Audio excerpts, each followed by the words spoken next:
James Willis. In this video, I'm going to talk about the 2010s and 2020s ahead. Stay tuned.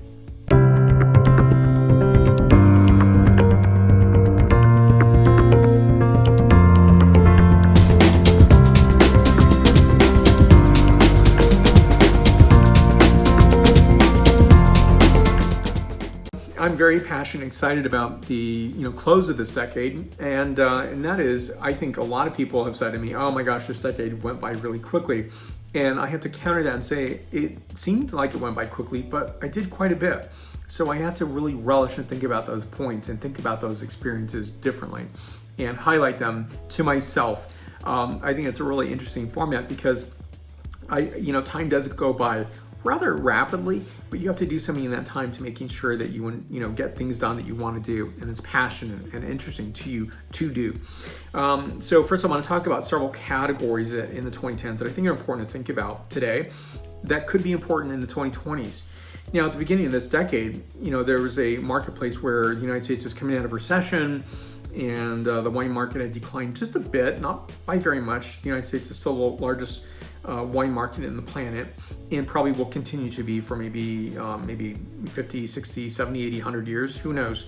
But ultimately, it's something I think it's important to think about that. When I came from a wine marketing background that is from an off-premise organization, that off-premise producer had a multiple of stores around the United States, about 30 states in the United States. So I worked with the marketing team as well as the merchant team. And ultimately there was that great need, and it's a very retail mindset, which is to think about trends. What is trendy today, or what will trend in the next year?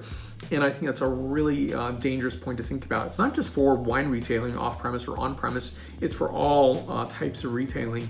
Because it's really, especially in the wine world, when I think about trending, it's about talking about whole regions or categories or stylizations that are no longer something to be enjoyed because somebody says they're not cool, or something else is much more exciting to be tasting as opposed to particular other wine that you had been enjoying before. And I think that's a really bad thing, because ultimately it means that maybe specific regions or varieties are misplaced or misplanted. Maybe it means varieties have been pulled out to pull in another set of varieties that were thought to be the more trendy wine, and we're going to be staying here for a good number of years and being grown. So wine grapes that were thought of being cool and trendy were pulled out for another variety who thought would be the wine grape for here on out.